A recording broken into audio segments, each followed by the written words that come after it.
নমস্কাৰ মেজ মেলমজিয়ালে আপোনাক জনাইছো আন্তৰিক আদৰণি প্ৰিয় দৰ্শক ইতিমধ্যে আপোনালোকে বহুতে অৱগত যে বিহাৰৰ দৰে অসমতো হ'ব ভোটাৰ তালিকাৰ বিশেষ বিস্তৃত সংশোধনী স্পেশাল ইন্টেনসিভ ৰিভিজন SIR বুলি যেটো কোৱা হয় বিহাৰৰ লগে লগে অসম কেৰালা পশ্চিম বংগ এইকেইখন ৰাজ্যত এটা নিৰ্বাচন আহি আছে আৰু এইকেইখন ৰাজ্যটো একে ধৰণৰ SIR অৰ্থাৎ ভোটাৰ তালিকাৰ বিস্তৃত সংশোধনী হ'ব বুলি ইতিমধ্যে জনা গৈছে আৰু অসমৰ মুখ্যমন্ত্ৰী ডক্টৰ হিমন্ত বিশ্ব শৰ্মাই আজি 3 দিন আগতে ৰাজহুৱাভাৱে ঘোষণা কৰিছে যে বিহাৰৰ দৰে অসমতো ভোটাৰ তালিকা তন্নকৈ আমি সংশোধনী কৰিম আৰু স্ক্ৰুটিনি কৰা হ'ব সংশোধনী কৰা হ'ব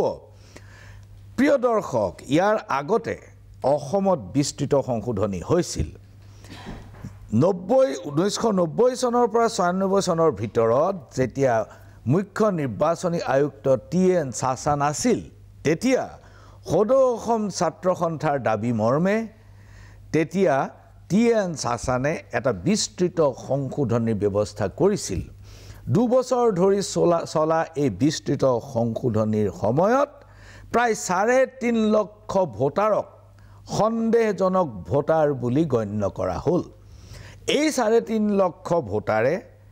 তাৰ পৰৱৰ্তী অৱস্থাৰ নিৰ্বাচনবোৰত ভোট দিব নোৱাৰিলে তেওঁলোকৰ নামটোৰ কাষত ডি এটা আখৰ থাকি গ'ল অৰ্থাৎ ডাউটফুল ভোটাৰ এই ডি আখৰটো থকাৰ বাবে এই 3.5 লক্ষ ভোটাৰে ভোট দিব পৰা নাছিল পৰৱৰ্তী কেইবাটাও নিৰ্বাচনত কিন্তু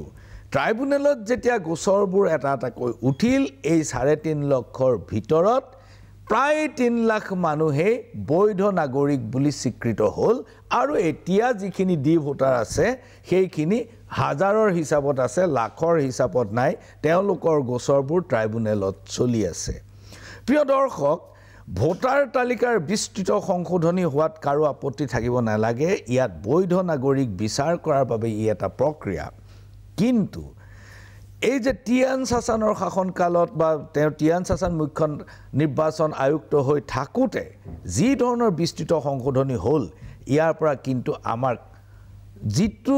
উদ্দেশ্যৰে এই বিস্তৃত সংশোধনী কৰা হৈছিল সেই উদ্দেশ্য কিন্তু সফল কাম নহল বৰঞ্চ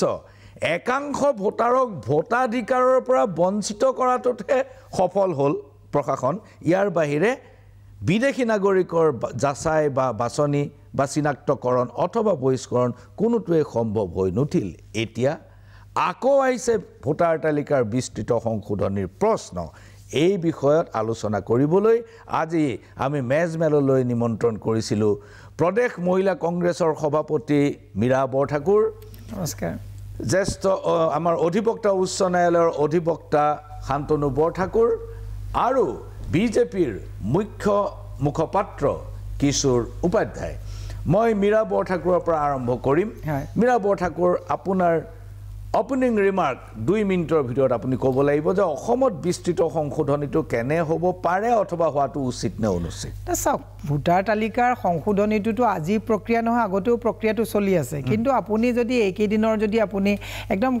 কিছুদিন আগৰ পৰা চাই আপুনি মহাৰাষ্ট্ৰৰ ক্ষেত্ৰটো যদি চাই আজি যদি আপুনি বিহাৰলৈও যায় বিহাৰত যিসকলে এই বিস্তৃত সংশোধনীৰ ক্ষেত্ৰত যিবিলাক বিসংগতি হৈছে আজি সংশোধনী ক্ষেত্ৰ কৰিবলৈ হ'লে BLO সকলক যিটো পৰ্যায়ত আজি তাৰিখত কামান দিয়া হৈছে তেওঁলোকক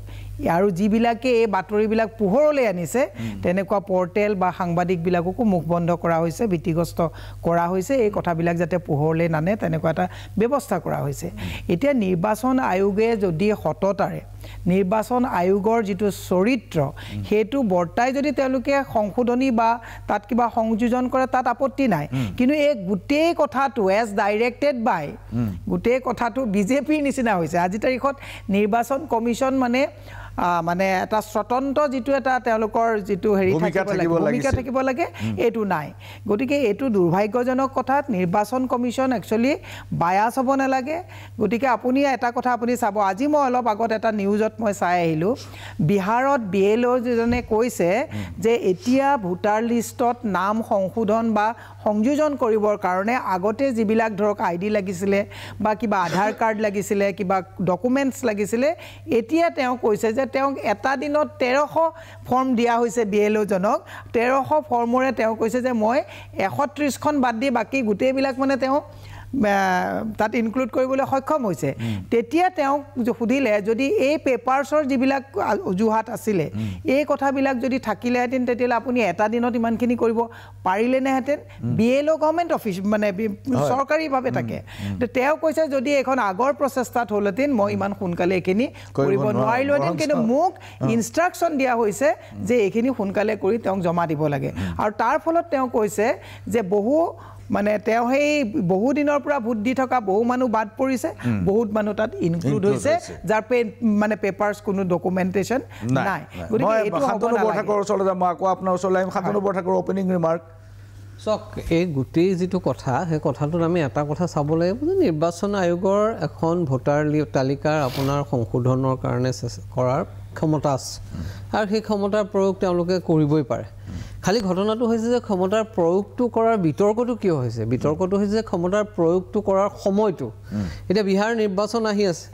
নিৰ্বাচনৰ ঠিক আগে আগে হঠাৎ কেনেকৈ এটা ইণ্টেনচিভ ৰিভিজনৰ প্ৰয়োজন কিয় হ'ল এতিয়া আপুনি প্ৰথমতে যেতিয়া বক্তব্যখিনি ৰাখিছিল তেতিয়া কৈছিল যে 96 চনৰ পৰা 98 চনলৈকে প্ৰায় 2 বছৰ সময় লাগিছিল এটো মানে এটা আপোনাৰ বিহাৰতো যেতিয়া 2003 তেটো প্ৰথম কৰিছিলে তেতিয়াও প্ৰায় 2 বছৰ সময় লাগিছিল 1.5 বছৰ 2 বছৰ সময় লাগিছিল সেইবিলাক সকলো সময় এনেকুৱা এটা দীঘলীয়া প্ৰক্ৰিয়া যাতে সময়টো কিয় লোৱা হয় যে প্ৰত্যেকজন মানুহে যাতে উপযুক্ত সুবিধা পায় নিজৰ নামটো তাত অন্তৰ্ভুক্ত কৰাৰ কাৰণে অথবা তেওঁলোকৰ নামটো যদি গুচাই দিব লগা হয় তাৰ এতিয়া ঘটনাটো হৈছে যে তেওঁলোকে 45 দিনৰ ভিতৰত গোটেই বস্তুটো প্ৰক্ৰিয়াটো সমাপ্ত কৰিব খুজিছে এই কথাটোৱে মানুহৰ মনত সন্দেহৰ উদ্ৰেক কৰিছে প্ৰথম কথা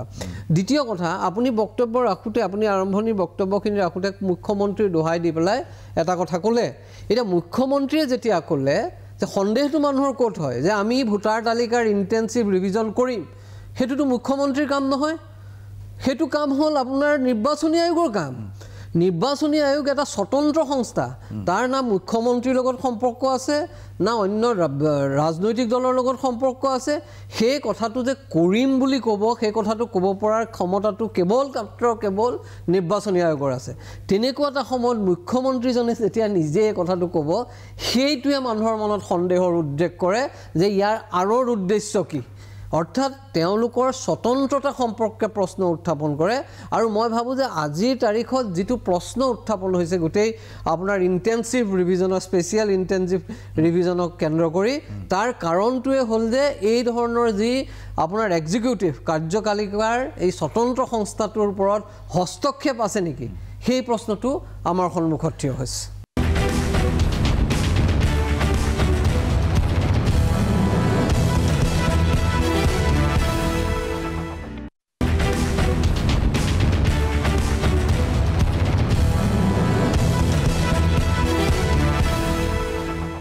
কিশোৰ উপাধ্যায় আজি আপোনাৰ সেকশন 21 যেটো এক্টৰ অধীনত সেকশনৰ অধীনত আজি ইলেকশন কমিশনৰ এম্পাৱাৰ আছে এতিয়া কথাটো হ'ল আজি যিসকল মানুহে সন্দেহ কৰি আছে এই সন্দেহকৰ পৰা উদ্ৰেক হৈছে আজি আপুনি জানিব যে 1991 চনত ৰাজীৱ গান্ধী ডাঙৰীয়াৰ যেতিয়া মৃত্যু হ'ল আমি জেনেৰেলি জানো যে কোনোবা এটা লোকসভা সমষ্টি বা বিধানসভা সমষ্টিৰ কেণ্ডিডেটৰ মৃত্যু হ'লে সেই সংশ্লিষ্ট মানে সমষ্টিৰ হে ইলেকশন পষ্টপন হয় কিন্তু আপোনালোকে দেখিব যে মানে যেতিয়া 1991 যেতিয়া ইলেকশনত যেতিয়া ৰাজীৱ গান্ধী ডাঙৰীয়াৰ দুৰ্ভাগ্যজনকভাৱে হত্যা কৰা হ'ল যে ইলেকশন গোটেই পিছুৱাই দিয়া হ'ল এতিয়া সেই সকল মানুহে যিসকল মানুহে কৈ আছে যে ভাৰতীয় জনতা পাৰ্টিক মানে ইলেকশন কমিশনত হস্তক্ষেপ কৰিছে কিবা কৰিছে যিসকল সেই সকল মানুহে সেই কামবোৰ কৰিছিল গতিকে তেখেতসকলৰ মনত সেই ধাৰণা থাকাটো স্বাভাৱিক কথা ৰাজীৱ গান্ধী যেতিয়া এই মৃত্যু হৈছিল সেই সময়ত প্ৰধানমন্ত্ৰী আছিল চন্দ্ৰশেখৰ কংগ্ৰেছৰ চৰকাৰ নাছিল আৰু কংগ্ৰেছৰ চৰকাৰ নাছিলে ডাঙৰীয়া মই কথাটো কৈছোঁ এতিয়া কথাটো চন্দ্ৰশেখৰৰ ৰাজীৱ গান্ধী বা তেতিয়াৰ কংগ্ৰেছৰ ছাপোৰ্টতে চৰকাৰ আছিল এতিয়া কথাটো হ'ল যে আজি যিটো কথা কোৱা হৈছে এই কথাটো হ'ল যে ইলেকশ্যন কমিশ্যনৰ ৰেগুলাৰ বিষয় যে আজি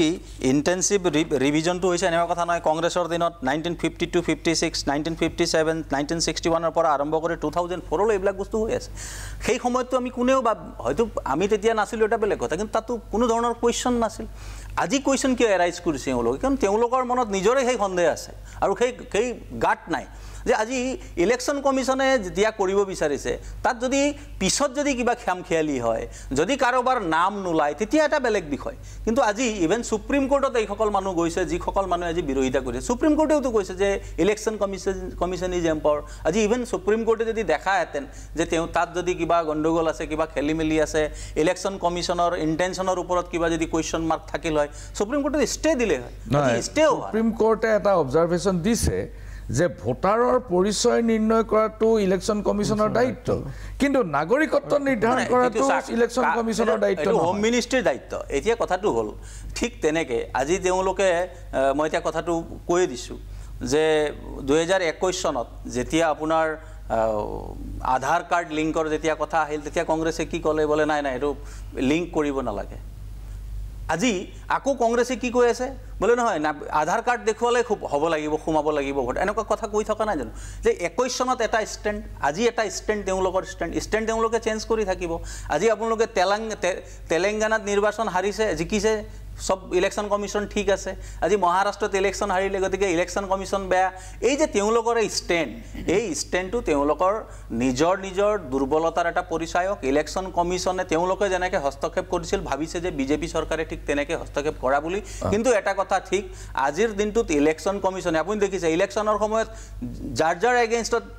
ইলেকশ্যনৰ যিখিনি মডেল কোড অফ কণ্ডাক্ট ভঙাৰ যিখিনি বিষয় আহিছে সকলোতে ইলেকশ্যন কমিশ্যনে আমি দেখাতো সকলোৰ কাৰণে ব্যৱস্থা গ্ৰহণ কৰিছে গতিকে এই আপোনাৰ পাৰসেপশ্যন হ'ব পাৰে আজি ইভেন আপুনি যাব যোগী আদিত্যনাথ আমাৰ মাননীয় মুখ্যমন্ত্ৰী ডাঙৰীয়াৰ ইভেন আপোনাৰ তেওঁলোকৰ ৰেলী তেওঁলোকৰ কেম্পেইনিং বন্ধ কৰিছে গতিকে এই কথা বতৰাবোৰ কাৰোবাৰ সুবিধাৰ কাৰণে এটা পাৰসেপশ্যন এটা লোৱাটো এটা বেলেগ বিষয় কিন্তু আজি নিৰ্বাচন মানে যি আমাৰ আয়োগ আছে নিৰ্বাচন আয়োগে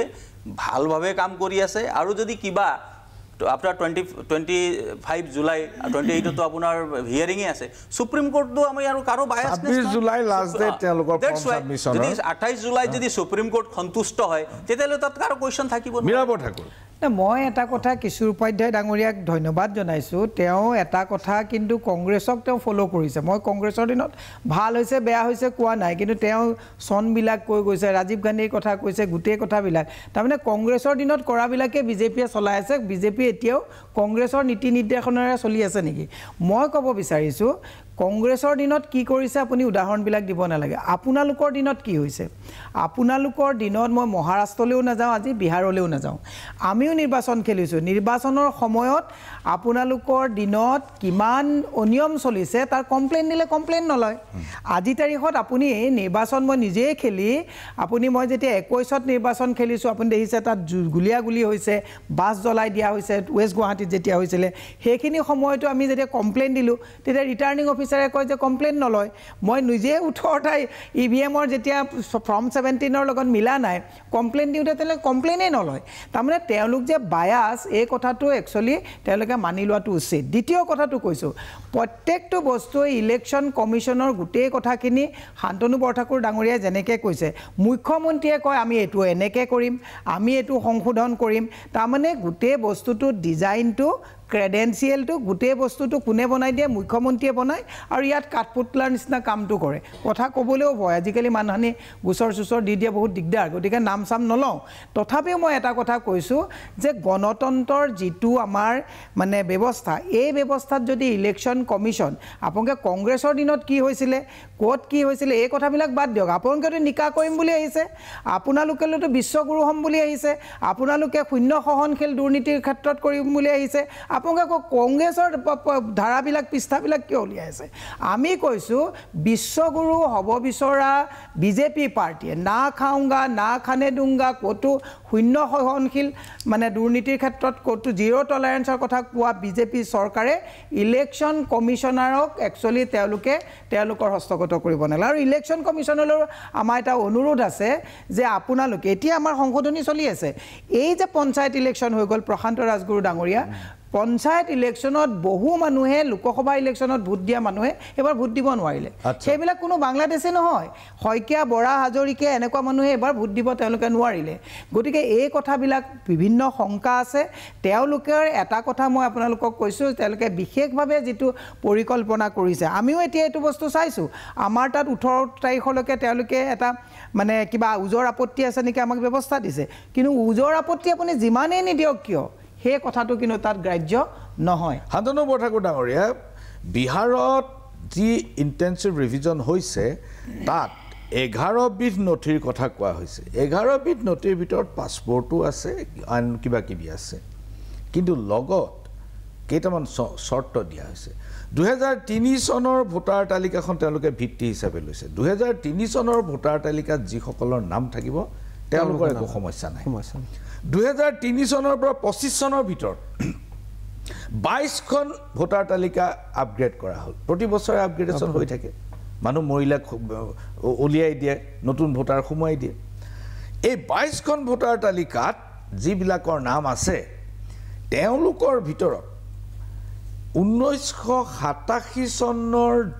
1 জুলাইৰ পিছত যিসকলৰ জন্ম হ'ল তেওঁলোকৰ মাক দেউতাকৰ জন্মৰ পৰিচয় দিব লাগিব অৰ্থাৎ বাৰ্থ চাৰ্টিফিকেট লাগিব কিছু উপাধ্যায় এই প্ৰশ্নটো মই আপোনাকো কৰিম আপুনি মন কৰিব আপোনাৰ মোৰ ছোৱালীজনীৰ 2001 চনত জন্ম আৰু তাই 2019 চনত ভোটাধিকাৰ পালে এতিয়া যদি বিহাৰৰ নথিমতে 2001 চনত জন্ম হোৱা ছোৱালীজনীয়ে মাক দেউতাকৰ প্ৰমাণপত্ৰ জন্মৰ প্ৰমাণপত্ৰ দিব লগা হয় মইতো দিব নোৱাৰোঁ কাৰণ আমাৰ দিনততো বাৰ্থ চাৰ্টিফিকেট নাছিল গতিকে আমি মোটামুটি এটা শিক্ষিত পৰিয়ালত জন্ম হোৱা ল'ৰা ছোৱালী গতিকে আমাৰে বাৰ্থ চাৰ্টিফিকেট নাই এই বিহাৰত য'ত শিক্ষাৰ দিশৰ পৰা একেবাৰে নিম্ন পৰ্যায়ত আছে ৰাজ্যখন তাত এই পিতৃ মাতৃসকলে বাৰ্থ চাৰ্টিফিকেট ক'ৰ পৰা পাব আৰু এই যুক্তিটো ক'ত চাওক সমস্যাটো হৈছে তাত আপুনি যিটো কথা ক'লে আপুনি উনুকিয়াই দিলে গোটেই বস্তুটো আপুনি যোৱা সময়ছোৱাত আপোনাৰ যোৱা প্ৰায় 10 দিনৰ আপুনি যদি ইণ্ডিয়ান এক্সপ্ৰেছ পঢ়ে তেতিয়াহ'লে দেখিব ইণ্ডিয়ান এক্সপ্ৰেছত ছিৰিজ অফ আৰ্টিকল তাত গৈ বিভিন্ন ধৰণৰ মানুহক লগ কৰি কি সমস্যা হৈছে বুজিবলৈ চেষ্টা কৰিছে আৰু তাত চাই আপুনি দেখিব যে বিহাৰত বোধহয় 3.4% নে কিমান মানুহৰহে বাৰ্থ চাৰ্টিফিকেট আছে এনেকুৱা ধৰণৰ এটা হেৰি আছে আৰু এতিয়া ভোটাধিকাৰৰ বাবে ফৰ্ম ফিল আপ কৰিব লাগিব 2,93,00,000 মানুহে মানে প্ৰায় 3 কোটি মানুহে ফৰ্ম ফিল আপ কৰিব লাগিব এতিয়া ঘটনাটো হ'ল যে সমস্যাটো কোনবোৰ মানুহৰ হৈছে আপোনাৰ একেবাৰে মাৰ্জিনেলাইজ যিবিলাক কমিউনিটি দলিত আপোনাৰ মাইনৰিটি এনেকুৱা ধৰণৰ যিবিলাক কমিউনিটি আছে যিবিলাক আৰ্থিকভাৱে অত্যন্ত পিছপৰা তেওঁলোকৰ এতিয়া সমস্যাটো হৈছে কি আপোনাৰ যে তেওঁলোকৰ বেছিভাগৰে আপোনাৰ কোনো ধৰণৰ তেনেকুৱা ডকুমেণ্টছ নাই তেওঁলোকৰ হাতত যিখিনি ডকুমেণ্টছ আছে সেইখিনি ডকুমেণ্টছ আছে যিখিনি নহ'লেই নহয় আধাৰ কাৰ্ড আছে ৰেচন কাৰ্ড আছে পাছপৰ্ট আপোনাৰ এজন সাধাৰণ মানুহৰ পাছপৰ্টৰ কোনো প্ৰয়োজন নাই বাৰ্থ চাৰ্টিফিকেট আপুনি কোৱাৰ দৰে তেওঁলোকে ওলোৱাৰ প্ৰয়োজন নাই কাষ্ট চাৰ্টিফিকেট যাক চাকৰি বাকৰিৰ প্ৰয়োজন আছে তেওঁলোকৰ কাৰণে আছে গতিকে সমস্যাটো সৃষ্টি হৈছে তাত গতিকে এইখিনি মানুহৰ কাৰণে সমস্যাটো হৈছে যে কেনেকৈ এই মানুহবিলাকে আপোনাৰ গৈ পেলাই এখন ডকুমেণ্ট দাখিল কৰেগৈ গৈ পেলাই আৰু সেইকাৰণে যে উচ্চতম ন্যায়ালয়ে যেতিয়া ক'লে যে আপোনালোকে ভোটাৰ কাৰ্ড আধাৰ কাৰ্ড আৰু এইটো কি কয় ভোটাৰ আই ডি এই দুটাকো এটা ডকুমেণ্টছ হিচাপে লওক কিশোৰ উপাধ্যায়ে যেটো কথা কৈছে ঠিকে ৰিভিজনটো চলাবলৈ দিছে কিন্তু চলাবলৈ দিওঁতে এটা গুৰুত্বপূৰ্ণ কাম কৰিলে উচ্চতম ন্যায়ালয় এই আধাৰ কাৰ্ড আৰু ৰেচন কাৰ্ড দুটাক যেতিয়া বা ভোটাৰ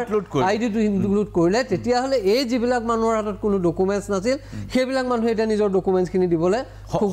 সম্ভৱ হৈ উঠিল সেইকাৰণে যে প্ৰথমতে যে আপোনাৰ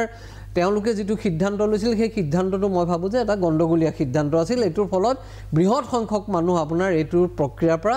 নাম ইনক্লুজনৰ প্ৰক্ৰিয়াৰ পৰা আঁতৰত থাকি গ'ল দ্বিতীয়তে আপুনি এটা কথা মন কৰিব আপুনি যদি চাই তেখেতে বোধহয় চাই আহিছে সেইটো যিটো ছেকশ্যন 21ত বোধহয় ছেকশ্যন 20ত আপোনাৰ এইটো কথা লিখা আছে যে এজন মানুহক যেতিয়া ভোটাৰ লিষ্টত ৰেজিষ্টাৰ কৰিব লাগিব তাৰ কাৰণে কি দুটা চৰ্ত ফুলফিল কৰিব লাগিব ordinarily resident of that particular constituency সাধাৰণভাৱে তেওঁ সেই কনষ্টিটুৱেঞ্চিটোৰ বাসিন্দা হ'ব লাগিব আৰু 18 বছৰ হ'ব লাগিব এই দুটা চৰ্তৰ ভিত্তিতে আপুনি যদি ইনক্লুড কৰিব পাৰে আপোনাৰ ইলেকশ্যন কমিশ্যনৰ এজন ভাৰতীয় নাগৰিক হয় নে নহয় সেই বিষয়লৈ যোৱাৰ ক্ষমতাটো ক'ত নাই ক্ষমতাটো নাই গতিকে তাত ফাণ্ডামেণ্টেলি তেওঁলোকে যিটো কথা কৈ আছে যে ইয়াত বহুত বিদেশী মানুহ সোমাইছে সেই কথাটোৰ দ্বাৰা সেই বিদেশী মানুহবিলাকক সোমোৱা মানুহবিলাকক আঁতৰাব লাগে সেই কথাটো মই ভাবোঁ যে মৌলিকভাৱে এটা মানে গণ্ডগোলীয়া কথা আৰু এটা কথা আপুনি চাব যে কেনেকুৱা ধৰণৰ মানুহৰ সমস্যা হৈছে যে কিছুমান মানুহ 2010 2008 2006 এনেকুৱাত নেপালৰ সীমা পৰা ইয়ালৈ বিয়া নেপালৰ আপোনাৰ সেই অঞ্চলটোৰ লগত এইখিনি মানুহৰ বিবাহ সূত্ৰে সংযোগ আছে এই বিবাহ হৈ যিবিলাক মানুহ আহিলে সেই মানুহবিলাকৰ হাতত এতিয়া তেওঁলোক নেপালৰ বাসিন্দা নহয় তেওঁলোকৰ ইয়াত পাছপোৰ্ট নাই খালি আধাৰ কাৰ্ডখন বনাইছে আৰু আধাৰ কাৰ্ডৰ ভিত্তিত তেওঁলোকে তাত নাম ভৰাবলৈ সক্ষম হৈছে তেওঁলোকৰ গোটেই পৰিয়াল ইয়াত আছে আজি তেওঁলোকক হঠাৎ যদি বিচৰা হয় এটা ডকুমেণ্টছ যে তোমাৰ পাছপোৰ্ট ক'ত তোমাৰ বাৰ্থ চাৰ্টিফিকেট ক'ত তেওঁলোকে সেইটো দিবলৈ সক্ষম নহয় গতিকে সেইবিলাক মানুহৰ কাৰণে এটা হাহাকাৰ পৰিস্থিতিৰ সৃষ্টি হৈছে মাইগ্ৰেণ্ট লেবাৰৰ কাৰণে সমস্যাৰ সৃষ্টি হৈছে যিবিলাক মানুহ ইতিমধ্যে গৈ টাংগালোৰ কাম কৰি আছে সেইবিলাক মানুহে নতুনকৈ আহি আপোনাৰ ৰেজিষ্ট্ৰেশ্যন কৰিব লাগিব তাৰোপৰি তেওঁলোকে আপোনাৰ চাৰ্টিফিকেট বিচাৰি এপ্লাই কৰিব লাগিব গতিকে সেইকাৰণে মই ভাবোঁ যে এই হুৰমুৰকৈ যিটো কাম কৰিলে তাৰ ফলত আটাইতকৈ বেছিকৈ ক্ষতিগ্ৰস্ত হ'ব আপোনাৰ মোৰ দৰে মানুহ ক্ষতিগ্ৰস্ত হোৱাৰ কথাই নাই আমি ৱেল ডকুমেণ্টেড কিন্তু যিবোৰ সাধাৰণ মানুহ সেই সাধাৰণ মানুহ যাৰ হাতত কোনো ডকুমেণ্টছেই নাই কাগজ বোলা বস্তুটো আটাইতকৈ ডাঙৰ বস্তু তেওঁলোকৰ কাৰণে গতিকে তেনেকুৱা মানুহ আটাইতকৈ ডাঙৰ বহুত ধন্যবাদ শান্তনু বৰঠাকুৰ এইখিনি লৈছোঁ ক্ষণিক সময়ৰ বাণিজ্যিক বিৰতি একেটা প্ৰশ্ন লৈ মই পুনৰ আহিম কিশোৰ উপাধ্যায়ৰ ওচৰলৈ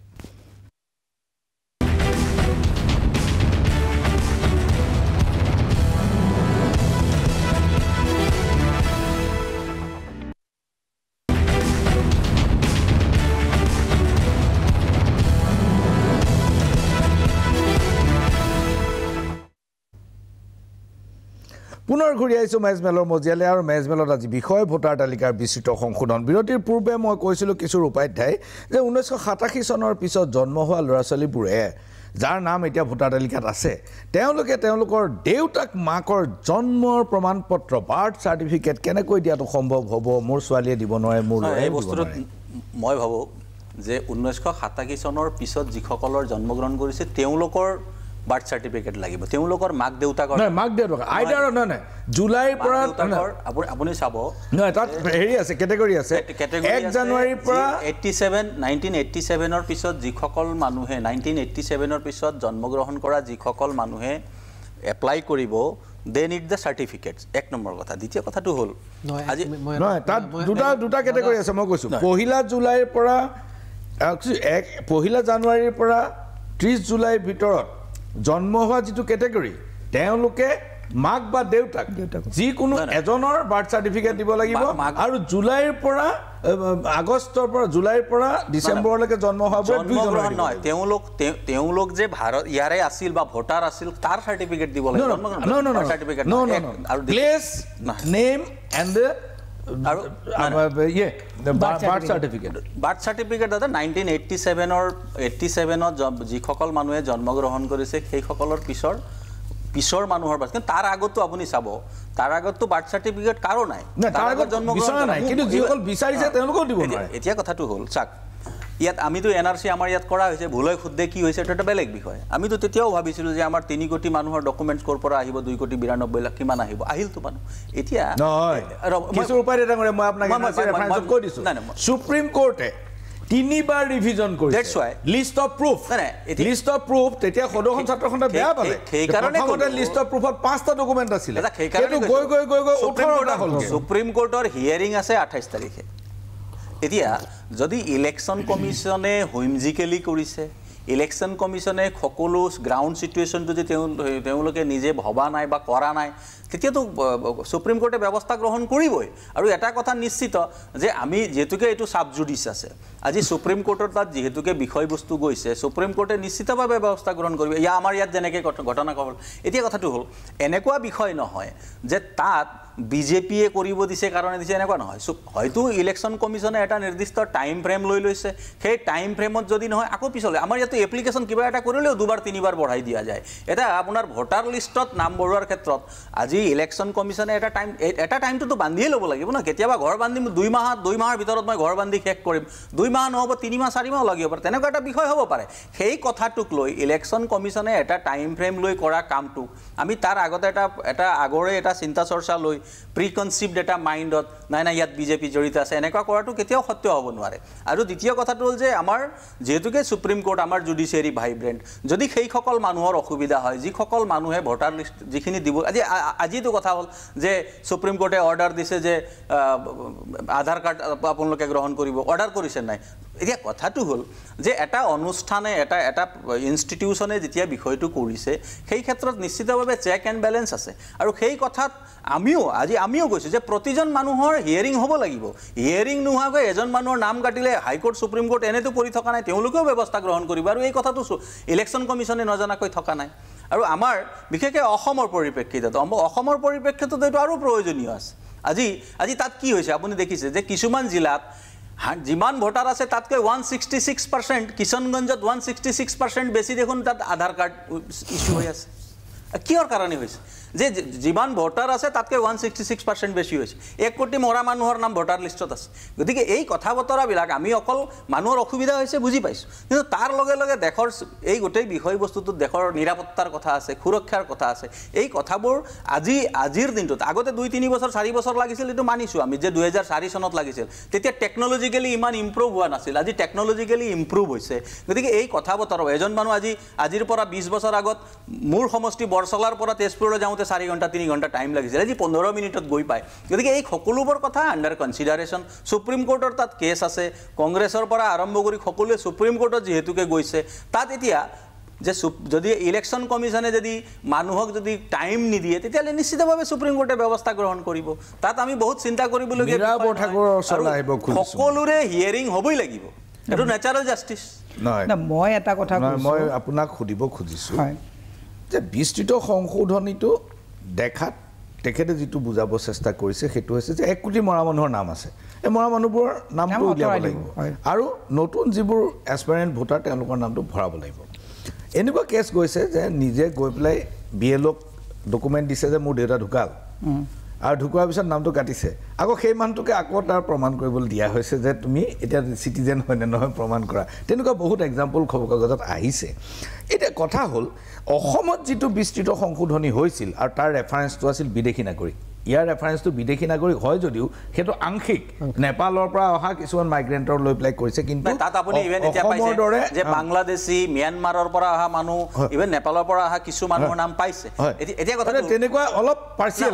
কিন্তু আমাৰ ইয়াত একেবাৰে ইণ্টেনচিভ আছিল আমি বিদেশী চিনাক্ত কৰিব খুজিছিলোঁ 3.5 লাখ মানুহ ভোটাৰ হ'ল আৰু ইন দ্য প্ৰচেছ এই ভোটাৰবোৰ ট্ৰাইব্যুনেলত গ'ল কেছ আৰু সেই ট্ৰাইব্যুনেলত কেছবিলাক উঠিলত দেখা গ'ল যে তেওঁলোকৰ নাগৰিকত্ব বঞ্চিত কৰিব নোৱাৰি তেওঁলোক বৈধ নাগৰিক 3 লাখ মানুহ ভোটাৰ তালিকাত ক্লিয়াৰ হৈ গ'ল কাট খাই গ'ল নাইকিয়া হৈ গ'ল এতিয়া এই প্ৰক্ৰিয়াটোৰ পৰা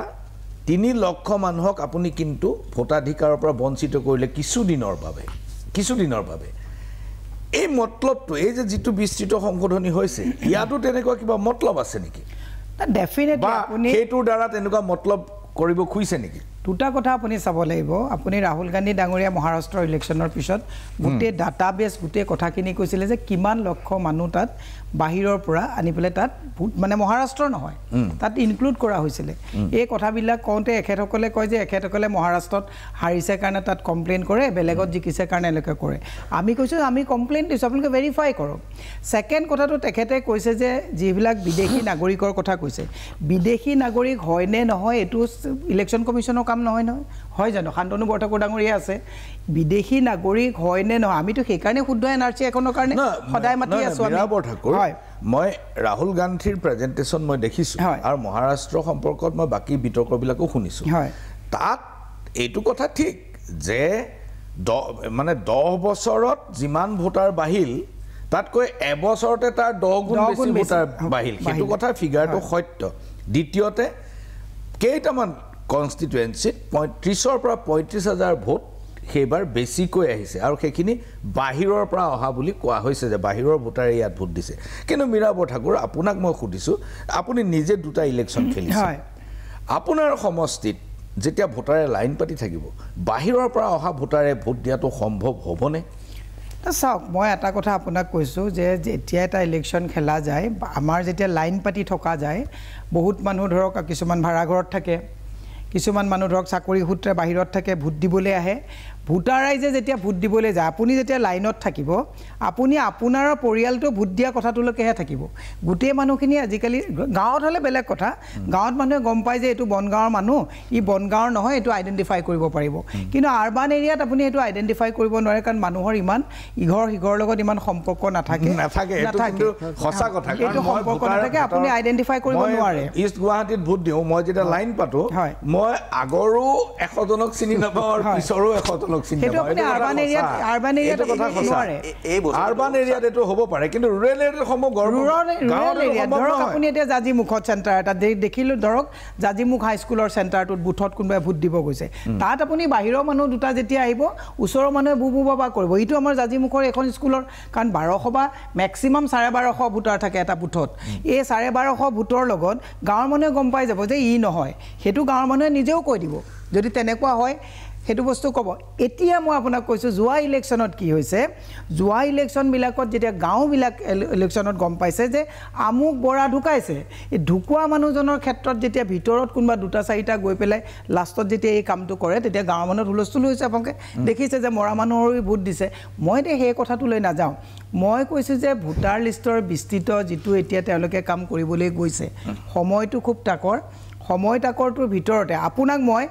মহাৰাষ্ট্ৰ বাদ দিলোঁ তাত ৰাহুল গান্ধীয়ে কৈছে কাৰণে এখেতসকলে বাৰু এইটো আমাক ব্লেম দিব কংগ্ৰেছী কথাটো ক'ব আজি তাৰিখত প্ৰশান্ত ৰাজগুৰু ডাঙৰীয়াক এটা কেমেৰামেন আৰু এজন মানুহক আপুনি বিহাৰলৈ পঠাই দিয়ক তাত কেনেকুৱা ধৰণৰ অৱস্থা হৈছে ৰিয়েলিটিত যেতিয়া কথা পাতিবলৈ যায় মোক কৈ ল'ব দিয়ক মই সেইকাৰণে এতিয়া মই আপোনাক আহোঁ ভোটাৰ লিষ্টৰ কথাটোতে আমি পাতিলোঁ এতিয়া মই আপোনাক দুটা কথা ইয়াৰ লগত আপুনি যদিও মানে সংলগ্ন নকৰে মই কৰিব বিচাৰিছোঁ আমাৰ যে বিভিন্ন উচ্ছেদ হৈ আছে মই সুধিলোহেঁতেন আপোনাক বিভিন্ন যিবিলাক জেগাত উচ্ছেদ হৈ আছে এতিয়া ভোটাৰ লিষ্ট কাৰেকশ্যন কৰিবলৈ যাওঁতে এখেতসকলে মানুহৰ মাজত লেয়াৰটো কিটো দিছে যে আমি আইডেণ্টিফাই কৰিম কোন বাংলাদেশী কোন আমাৰ স্বদেশী সেই কামটো ইলেকশ্যন আয়োগৰ নহয় সেইটো গৃহ বিভাগৰ এতিয়া কথাটো হৈছে যিবিলাক উচ্ছেদ হৈ আছে আমি কৈছোঁ যে উচ্ছেদিত মানুহ আপুনি পৰ্বতজোৰাত যাওক গোৱালপাৰাত যাওক ধুবুৰীত যাওক মিকিৰ বামুণী গাঁৱত যাওক কাৰ্বি আংলঙত যাওক কাজিৰঙাত যাওক গৰুখুটিত যাওক যিমানবিলাক হৈছে এই যিমানবিলাক উচ্ছেদিত হৈছে লেয়াৰটো কি হিচাপত দিয়া হৈছে যে সন্দেহযুক্ত নাগৰিকৰ কবলত অসম আগ্ৰাসনত গৈছে উচ্ছেদ কৰিছে ঠিক আছে আমি উচ্ছেদিত যদি বাংলাদেশী তাত আমি অপ'জ কৰা নাই কিন্তু উচ্ছেদিত বাংলাদেশীক তেওঁলোকে বিতৰণ কিমান কৰিছে পুনৰ সংস্থাপন কিমান কৰিছে মই আপোনাক ক'লোঁ কাজিৰঙাৰ যদি এটা এক্সাম্পল মই আপোনাক ছেট কৰোঁ কাজিৰঙাৰ পৰা যিখিনি মানুহ উচ্ছেদ কৰা হৈছিলে যদি বাংলাদেশী বিতৰণ কৰিব লাগিছিলে আৰু তেওঁলোকক আকৌ পুনৰ সংস্থাপনৰ নামত 22 কোটি টকা আমাৰ ৰাজহৰ পইচা খৰচ কৰি পুনৰ সংস্থাপন দিয়া হ'ল গৰু খুঁটিত উচ্ছেদ কৰা হ'ল মানুহৰ মাজত এনেকুৱা এটা লেয়াৰ দিয়া হৈ গ'ল যে গোটেই গৰু খুঁটি একদম বাংলাদেশী অসমৰ মাটি লৈ ল'লে গৰু খুঁটি মানুহক ছবিঘাকে মাটি দি পেলাই সংস্থাপন দিয়া হ'ল আপুনি গোটেই কথাবিলাক চাব এই যে যিবিলাক মানুহৰ মাজত এটা আভু আভৰা হৈছে যে ধুবুৰীত যিটো উচ্ছেদ কৰা হৈছে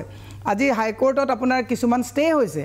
ধুবুৰীত যিটো উচ্ছেদ কৰা হৈছে মানুহক এনেকুৱা দিছে গোটেই ধুবুৰী মানুহে আৰু অসম এতিয়া আগ্ৰাসন কৰি লৈছে বাংলাদেশীবিলাক খেদিছে ক'লৈ পঠাইছে তাৰ পৰা মানুহক উচ্ছেদ কৰি বেলেগত দিছে কালি আপোনাৰ জয় চাহে কি আদানীৰ পুতেকে আহি পেলাই 10জন মানুহ লৈ পেলাই তাত সোলাৰ সিস্টেমৰ সোলাৰ এনাৰ্জি তাত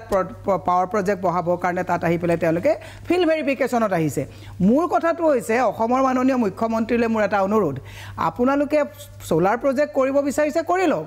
সেই কথাটোকে সিধা আঙুলিৰে কৈ আপোনালোকে পাৱাৰ প্ৰজেক্ট আমাক লাগে তাকে যদি কয় আপোনালোকে যদি মানুহক কয়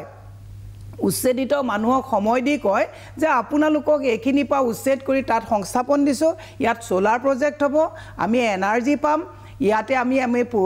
এমপ্লয়মেণ্ট জেনেৰেট হ'ব নিবনুৱা সমাধান হ'ব এই কথাবিলাক ক'লে ভাল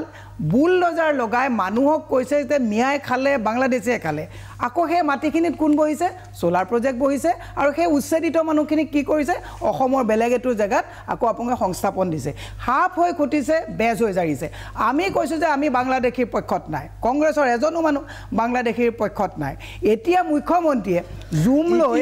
জুম নহয় মই কৈছো না মই সেই কথাটো না মই মোৰ কথাটো কৈছো মই কৈছো জুম কৰি কোনে কান্দিছে ভিক্স লগাই সোৱাতকৈ এই যে ল'ৰা ছোৱালীয়ে যে খাবলৈ পোৱা নাই আজি 4-5 দিন কণ শিশুৱে যে খাদ্য পোৱা নাই মানুহে যে পানী পোৱা নাই সেই কথাবিলাকো জুম কৰক আৰু আমিও জুম কৰি চাইছো উচ্ছেদিত মানুহক আকৌ ক'ত সংস্থাপন দিছে এই কথাবিলাকো অসমৰ ৰাইজে বুজি পোৱা বহুত ধন্যবাদ মীৰা বৰঠাকুৰ মই কিশোৰ উপাধ্যায় আৰু শান্তনু বৰঠাকুৰ ওচৰলৈ আহিম এইখিনিতে লৈছো ক্ষণিক সময়ৰ বাণিজ্যিক বিৰতি চাই থাকক মেজমেন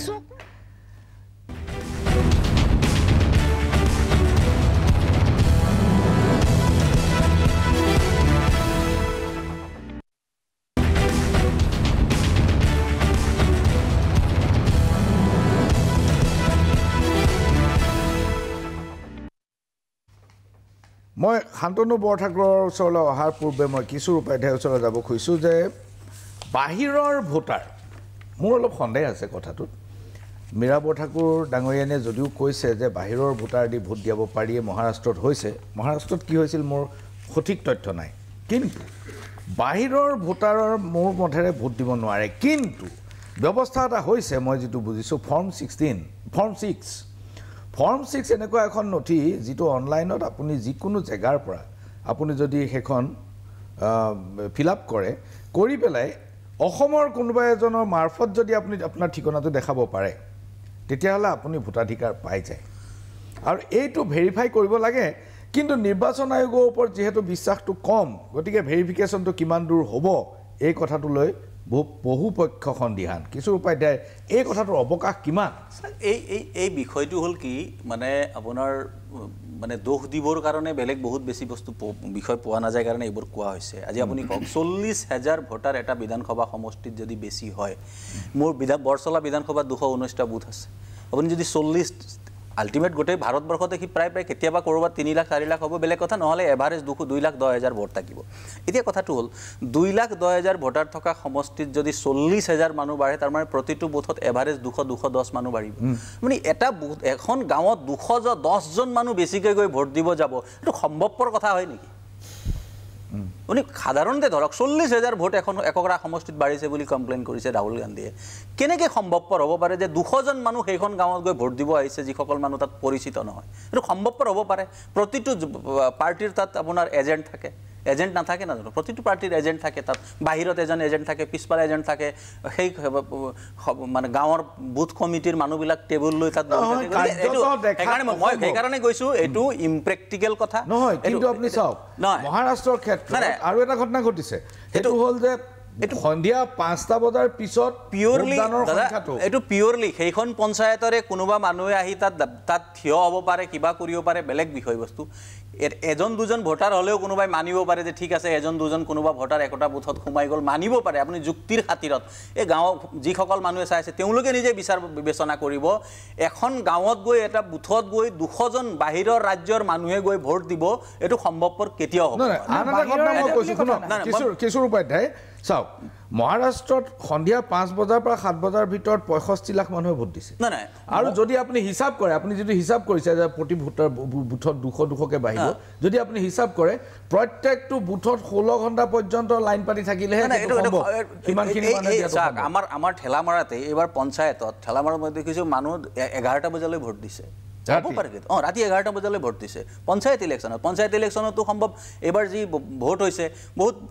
নতুন ভোটাৰে ভোট দিব পৰা নাই পুৰণা মানুহৰ নাম আছিল সেইকাৰণে ভোট কম মানে ভোটাৰ লিষ্টত তেনেকুৱা ঘটনা হৈছে ড্ৰাফটত কিবা খেলি মেলি হ'ল বা ড্ৰাফটত হয়তো আমি যি কাৰণে কমপ্লেইন কৰিব লাগিছিল বা জনাব লাগিছিল জনা নহয় গতিকে এই কথা এতিয়া কথাটো হ'ল এভিকশ্যনৰ কথাটো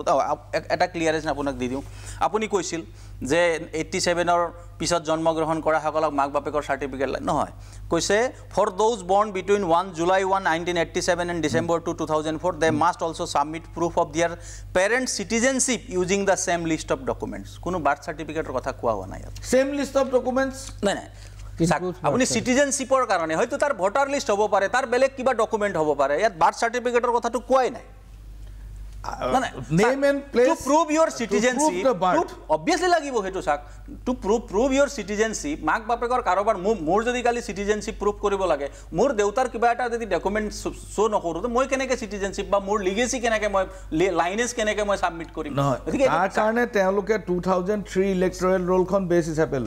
লৈছে ঠিক আছে 2003 পিছত যিবোৰ সোমাল তেওঁলোকৰটো বিপদ আছে নাই একো বিপদ নাই এই ডকুমেন্ট বিলাক যদি আপুনি সাবমিট কৰে যিকোনো এটা ডকুমেন্ট ইয়াতো কৈছে লিষ্ট অফ ডকুমেন্ট বুলি কৈছে এনেকুৱা কথা কোৱা নাই যে অকল এইটোৱে সাৰ্টিফিকেট দিব পাৰিব 11 আইটেমস আছে among those 11টা ডকুমেন্টৰ ভিতৰত যদি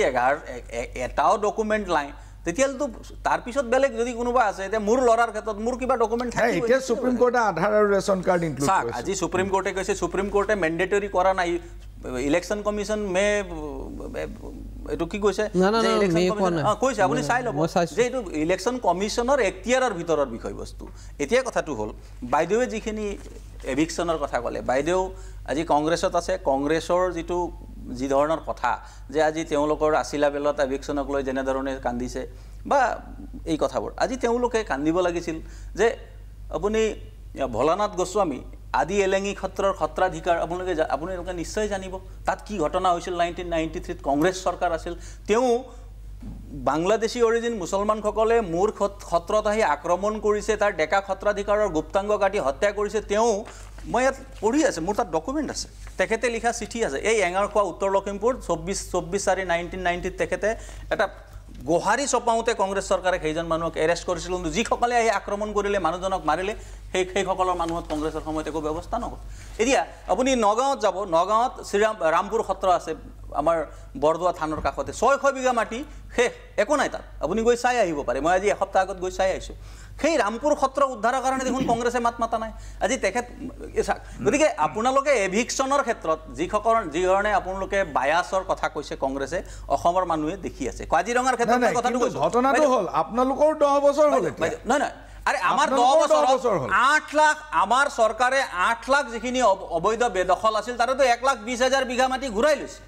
উচ্ছেদ কৰি কি কৰিছে আজি ক্ষত্ৰত আপুনি চাব বৰদোৱা থানত আপুনি চাব 1000 প্ৰায় 1100 বিঘা মাটিটো উচ্ছেদ কৰা এতিয়া যে আপুনি ৰামপুৰ ক্ষত্ৰৰ হিচাপটো দি আছে স্যাৰ ৰামপুৰ ক্ষত্ৰৰ ব্যৱস্থা হ'ব কিন্তু মই কথাটো কৈছো এই ব্যৱস্থাটো তো অসমৰ মানুহে জনা নাছিল আজি মুক্ত কৰাটো সকলোৱে বিচাৰে কিন্তু ইউ আৰ পলিটিসাইজিং দ্য ইস্যু পলিটিক্সৰ কথা কৈছো আজি কংগ্ৰেছে ডিমান্ড কৰিছে নেকি আজি বাইদেউ সেই কথাটো একেলগে আছিলা বিলৰ যিখিনি কথা কৈছে তেখেতে কিন্তু এই কথাটো তো কোৱা নাই কংগ্ৰেছে ডিমান্ড কৰিছে নেকি ক্ষত্ৰৰ মাটি উদ্ধাৰ হ'ব লাগে ক্ষত্ৰৰ মাটি এভিকশন হ'ব লাগে বুলি কোনদিনা গৌৰৱ গগৈ ডাঙৰীয়ে কৈছে কোৱা নাই আৰু এটা কথা মই কৈছো আজি কাজিৰঙাৰ কথা কৈছে কাজিৰঙাৰ যিসকল মানুহক এভিকশন হল তাৰে 14 গড় মানুহ খিলঞ্জীয়া মানুহ আছিল আজি সেইসকল মানুহৰ মাটিৰ ম্যাদী মাটি চৰকাৰে কিনি তেওঁলোকৰ কিনাৰ পইচা দিছে গতিকে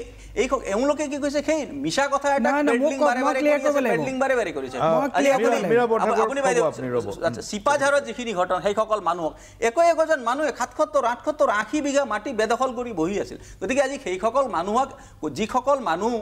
মানুহক আজি 1.5 বিঘা মাটি যদি কৰবাত দি সেই বেদখল উচ্ছেদ কৰা হৈছে তাত আমি অসমীয়া মানুহ হিচাপে বেয়া পাবলগীয়া ক'ত আছে গতিকে এই কথা বতৰাবোৰ উচ্ছেদৰ ক্ষেত্ৰত তেওঁলোকে যেনে ধৰণে বিচাৰি আছে আজি 8 লাখ বিঘা মাটি বেদখলত আছে আজি সেই 8 লাখ বিঘা মাটিৰ 1,20,000 বিঘা মাটি বিগত দিনবোৰত ভাৰতীয় জনতা পাৰ্টিৰ চৰকাৰে 9 বছৰ ধৰক 9 বছৰ 7 লাখ হ'বলৈ হলে আপোনাৰ কিমান হ'ব লাগিব এই আপুনি যদি আৰু 7 লাখ বিঘা মাটি মুক্ত কৰিবলৈ হলে আজি আপুনি এইটোতো চিন্তা কৰক যে আজি চৰকাৰে ক্ষত্ৰ আয়োগৰ কিমান কিমান দখল হৈছে বেদখল হৈছে তাৰ কাৰণে ক্ষত্ৰ আয়োগ গঠন কৰিছে ক্ষত্ৰ আয়োগে ৰিপৰ্ট জমা কৰিছে তাৰ পিছত লাহে লাহে ব্যৱস্থা নিশ্চিত হ'ব আৰু এটা কথা মই কৈ দিওঁ যে আজি তেওঁলোকে যিখিনি কথা আমাক গালি পাৰিছে আজি সুপ্ৰিম কোৰ্টেটো কৈ থোৱা আছে বুলডোজাৰ লগাব নোৱাৰিব বুলি তাৰ পিছতো চৰকাৰে যদি বুলডোজাৰ লগাইছে সুপ্ৰিম কোৰ্টৰ গাইডলাইন্স আপুনি যেটো দাদাই ভালকে জানিব Jagpal Singh versus state of Punjab supreme কোৰ্টৰ ডাইৰেকশন আছে যে আজি পিজিআৰ ভিজিআৰ বনাঞ্চল এভিকশন কৰিবৰ কাৰণে তেতিয়াই 2011 চনত জগপাল সিংৰ কেছত ষ্টেট গভৰ্নমেণ্ট বোৰক ডাইৰেকশন দিয়া আছে কংগ্ৰেছে যদি 2011 চনৰ পৰা সেই কাম কৰা হেতেন আজি সেই সকল মানুহ উচ্ছেদ কৰিবই লগিয়া নহলহেতেন চাগে তেখেতসকলে তাত দখল কৰিব নাহিলেতেন আজি তেখেতসকলে যেনেকৈ মানৱ অধিকাৰৰ কথা কৈছে হয়তো মানৱ অধিকাৰৰ কথাটো নাহিলেতেন তেওঁলোকে 2011 চনৰ তাৰ আগত সেই সকল মানুহক ষড়যন্ত্ৰমূলকভাৱে আজি আপুনি দেখিছে কালি মুখ্যমন্ত্ৰী ডাঙৰীয়াৰ কথাটো কৈছে যে কৰিমগঞ্জৰ পৰা শ্ৰীভূমিৰ পৰা আহি লখিমপুৰত মাটি বেদখল কৰিছে আপুনি চিন্তা কৰক যদি সেইজন মানুহৰ মাটিয়ে লাগা হেলেতেন কৰিমগঞ্জতো বহুত চৰকাৰী মাটি আছে আজি জলেশ্বৰৰ মানুহ গৈ লখিমপুৰত কিয় আছে এই কথা বতৰাবোৰ অকল মাটি দখলৰ বিষয় নহয় ইয়াত আমাৰ পলিটিক্যাল ডেমোগ্ৰাফি চেঞ্জ কৰাৰ এটা ডাঙৰ ষড়যন্ত্ৰ চলি আছে যেটো হয়তো কংগ্ৰেছৰ মানুহৰ কিছুমানে জানিব পাৰে না জানিব পাৰে কিন্তু এটা পলিটিক্যাল ডেমোগ্ৰাফি চেঞ্জ কৰাৰ এটা ষড়যন্ত্ৰ চলিছে যি ষড়যন্ত্ৰক আগুৱাই লৈ এনে ধৰে যি আপোনাৰ মাটি বেদখল কৰাৰ পৰিকল্পনা চলিছে বহুত ধন্যবাদ কিশোৰ উপাধ্যায় আমি লম খনিক সময় বাণিজ্যিক বিৰতি ইয়াৰ পিছতে মীৰাবত ঠাকুৰে প্ৰত্যুত্তৰ দিব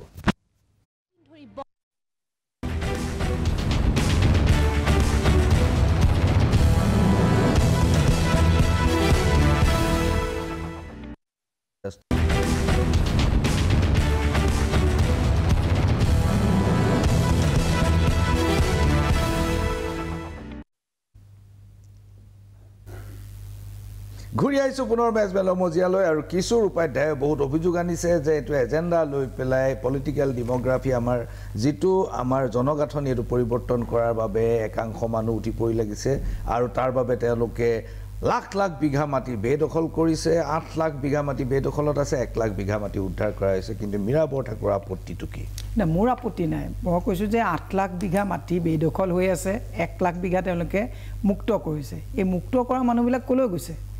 এই যে বেদখল মুক্ত কৰিছে এই মানুহবিলাক পঠাই দিলে নেকি ক'বাত ডিটেনশন কেম্পত আছে নে বাংলাদেশলৈ পঠাই দিলে পুছবেগৰ 65ৰ কথাটো পাহৰি নাযাব পুছবেগ যে কৰাইছিলে আজি কেইদিনমানৰ আগত শান্তনু বৰঠাকুৰ ডাঙৰীয়া ভালকে ক'ব আকৌ মানুহৰ মাজত এনেকুৱাকে দিলে বিতৰণ কৰিছে আকৌ এছপি বিলাকে নিৰ্দিষ্ট জিলাত ফোন মাৰি মাৰি আকৌ সন্মানে ঘূৰাই দিছে এই বাহিৰলৈ নোলাবলৈ বুলি অনুৰোধ কৰিছে এনেকুৱা আবুৱা ভৰা কাম সন্মুখলৈ নাহে এনেকুৱা আবুৱা ভৰা কাম পলিটিক্যাল ষ্টাণ্ট কৰিব নালাগে 1 2 নম্বৰতে সত্ৰ মাটি বেদখলৰ কথা ঠিক আছে এওঁলোকে কৈছে কংগ্ৰেছে মাতা নাই এই সত্ৰ মাটি বেদখল মুক্ত কৰিবৰ কাৰণে প্ৰতিভা জৰিকা কমিটি পঢ়িছোঁ আমিও এই তেওঁলোকে সৰ্বানন্দ সোণোৱালৰ দিনৰ পৰা খুব যাত্ৰা কৰিছিলে ন সত্ৰ মাটিৰ বেদখলৰ কিমান সত্ৰ মাটি বেদখল কৰিলে অকল ৰিপৰ্ট নালাগে আমাক কিমান সত্ৰ মাটি কংগ্ৰেছে বাৰু বেয়াই কৰিছে তেওঁলোকে কিমান সত্ৰ মাটি বেদখল মুক্ত কৰিলে এই কথাটো ক'ব লাগে দ্বিতীয় কথাটো হৈছে যে এই যে লোহাৰঘাট গুণ্ডা আপুনি যে বৰদুৱাৰ লোহাৰঘাট কিমান বিঘা মাটি আপুনি তাত সব ভূমিপুত্ৰসকলে টি গাৰ্ডেনৰ কোম্পানীৰ লগত 99 ইয়াৰ্ছৰ যেটো লিজত থকাৰ পিছত এটা লিজ খতম হ'ল ভূমিপুত্ৰসকলক তাৰ পৰা উঠাবৰ কাৰণে দৈনিক তাত যি ব্যৱস্থা কৰি আছে এই কথাবিলাক আমি তাৰ লগত জড়িত আমি বুজি পাওঁ কাৰ্বি আংলঙত যাওক ডিমা হাছাওক যাওক মই ধুবুৰী মানুহৰ কথা নকয় বাংলাদেশী কাৰ্বি আংলঙৰ বাংলাদেশী নেকি ডিমা হাছাৰ বাংলাদেশী নেকি লোহাৰঘাটৰ বাংলাদেশী নেকি নগাঁও মিকিৰ বামুনি গাঁৱৰ বাংলাদেশী নেকি মই এই কথাটো কৈছোঁ পাহৰি নাযাব এই যে কচুতলিত যে উচ্ছেদ হৈছিলে মানুহক ধৰিলে মিয়া একদম উৎপাত কৰি দিছিলে মুখ্যমন্ত্ৰীয়ে এখন কেমেৰা আগত কি ক'লে যা বাবা তোক সংস্থাপন দিছোঁ যা তই কেমেৰা আগত নাহিবি এইটো মুখ্যমন্ত্ৰীয়ে কোৱা কথা আমি কৈছোঁ অফ কেমেৰা আৰু অন কেমেৰা অসমক ভাল পোৱা মুখ্যমন্ত্ৰী যদি সঁচাকৈ হয় গৌৰৱী যদি অসমীয়া হয় অফ আৰু অন কেমেৰা আন্তৰিকতাৰে অসমক ব্যৱস্থাবিলাক লোৱাটো ভাল এতিয়া মই শেষ এটা কথা কৈছোঁ দীঘলীয়া নকৰোঁ এওঁ কৈছে এখেতে কৈছে যে কিশোৰ উপাধ্যায় ডাঙৰীয়াই কৈছে যে বেদখল মুক্ত কৰিব লাগে ঠিক আছে বাংলাদেশী যদি কোনোবা আছে বেদখল মুক্ত কৰাত আমাৰ অকণো আপত্তি নাই কিন্তু জলাশয় যে আপোনালোকৰ বুন্দাজান যে বেদখল কৰিছে জলাশয় পুতি যে তাত ইংলিছ মিডিয়ামৰ স্কুল বনাইছে এইবিলাক মুক্ত কেতিয়া হ'ব মাজুলীত যে ইয়াৰ পৰা গৈ সত্ৰ মাটি যে আপোনালোকে বিধি পৰিৱৰ্তন কৰি মাজুলীত যে মাটি লৈছে কোনোবা ডাঙৰ বিয়াগুম মন্ত্ৰীৰ পত্নীয়ে সেইবিলাক বেদখল মুক্ত কেতিয়া হ'ব শুনক খেনুক দেখি ৰান্ধে বাঢ়ে খেনুক দেখি দুৱাৰ বান্ধে নীতি যদি সঁচাকৈ কৰে তেতিয়াহ'লে আজি মাজুলীটো সত্ৰ মাটিটোতো নীতি বহিৰ্ভূতভাৱে কৰা হৈছে প্ৰশান্ত ৰাজগুৰি ডাঙৰীয়া আপুনি নিজেই কওক এইটো মই কোৱা কথা নহয় গতিকে মই এটা কথা কৈছোঁ নীতি প্ৰবচন দিয়াৰ আগত নিজে নীতিগত চেৰিটি বিগিনছ এট হোম নিজৰ ফালৰ পৰা বেদখল কৰাটো চিলিং চাৰপ্লাছ 29 বিঘা মাটি কোন ব্যাগুম মন্ত্ৰীৰ পত্নীৰ নামত আছে মই নাম নকওঁ মানহানি গোচৰত মোৰ পইচা দি থাকিবলৈ পইচা নাই কিন্তু কোন মন্ত্ৰীয়ে এই হেৰি লৈছে এই কথাবিলাকো আমি মনত ৰখা ভাল সেইকাৰণে মই কৈছোঁ যে তেওঁলোকে যিটো বাংলাদেশী খেদাৰ কথা কৈছে এক নয়া পইচাৰ যদি অবৈধ বাংলাদেশী আছে খেদক আমাৰ কোনো আপত্তি নাই কিন্তু বাংলাদেশী খেদাৰ নামত হাজাৰ হাজাৰ বিঘা ভূমিপুত্ৰ মানুহ আজি বিটিআৰত যাওক আজি 2-3 মাহৰ পৰা তেওঁলোক শুব পৰা নাই নিজৰ ভূমিপুত্ৰসকলে নিজৰ ভূমিৰ কাৰণে অধিকাৰ কৰি আন্দোলন কৰি থাকিবলগীয়া হৈছে মীৰা বৰঠাকুৰ ধন্যবাদ মই শান্তনু বৰঠাকুৰৰ ওচৰত আহিব খুজিছোঁ বিস্তৃত ভোটাৰ তালিকাৰ বিস্তৃত সংশোধনী হ'ব অসমতো হ'ব এই কথাটো আন নালাগে মুখ্যমন্ত্ৰীয়ে নিশ্চিত কৰিছে আৰু হ'বই এইটো এটা ডিজাইন এইটো কেৰালা বেংগল অসম চবতে হ'ব আৰু যিকেইখন ৰাজ্যত নিৰ্বাচন হ'বলৈ আছে এইটো হ'ব এতিয়া কথা হ'ল অসম এটা বৰ জটিল বিষয় কাৰণ ইয়াত NRC-খন আপুনি মানক নামানক NRC এখন আছে আৰু NRC-খনত 19 লক্ষ মানুহ এতিয়া NRC বৰ্হিভূত হৈ আছে কেন্দ্ৰীয় চৰকাৰৰ স্থিতিটো এনেকুৱা যদিও তেওঁলোক সাপ্লিমেণ্টাৰী লিষ্টত আছে অথবা NRC বৰ্হিভূত মানুহ কিন্তু তেওঁলোকে ভাৰতীয় নাগৰিকৰ দৰে সকলো ধৰণৰ অধিকাৰ তেওঁলোকে উপভোগ কৰিব এতিয়া যদি বিস্তৃত সংশোধনী হয় আকৌ যেতিয়া দলিল পত্ৰৰ বিচাৰ হ'ব তেওঁলোককতো এতিয়া দলিল পত্ৰৰ বিচাৰৰ সুযোগ দিয়া হোৱা নাই কাৰণ তেওঁলোকক যিটো ৰিজেকশ্যন স্লিপ দিব লাগিছিল ৰিজেকশ্যন স্লিপটো দিয়া নাই এতিয়ালৈকে গতিকে তেওঁলোক ট্ৰাইব্যুনেলতো যাব পৰা নাই গতিকে এই কমপ্লেক্স চিটুৱেশ্যনটো তেওঁলোকৰ স্থিতিটো কি হ'ব তেওঁলোকৰ ক্ষেত্ৰত কি চাওক মই ভাবোঁ যে যেহেতুকে NRC-খনৰ এটা ফাইনেল ৰূপ আমি চূড়ান্ত ৰূপ আমি দেখা নাই আৰু তেওঁলোকে ৰিজেকশ্যন স্লিপ পোৱাই নাই গতিকে তেওঁলোকক অন্য নাগৰিকৰ ক্ষেত্ৰত ভোটাৰ তালিকাৰ ৰিভিজনৰ কাৰণে যিবিলাক ডকুমেণ্টছৰ ভিত্তিত বিচাৰ কৰা হ'ব তেওঁলোককো সেইটোতে বিচাৰ কৰিব লাগিব যদিহে কথাটো এনেকুৱা হ'লহেঁতেন যে এটা ফাইনেল ড্ৰাফটৰ পৰা ফাইনেল এখন লিষ্ট ওলালে